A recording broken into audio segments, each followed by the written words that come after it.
Hi everyone.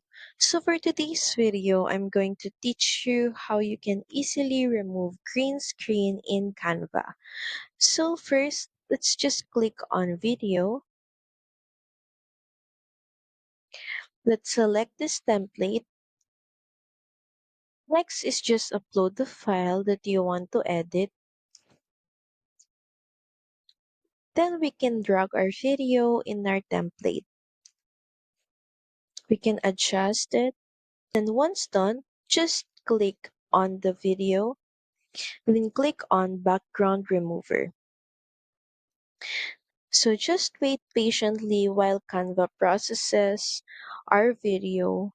And just a reminder that the background remover feature is just available in Canva Pro. But you can enjoy the feature by availing their 30-day free trial for Canva Pro. So as you can see, we have now successfully removed the green screen background in our video. So that's pretty much it. Thank you very much for watching this video. I hope that this helped you on how you can easily remove the green screen just by using Canva. Please don't forget to like, share, and subscribe to the channel, and I will see you again on the next one. Bye!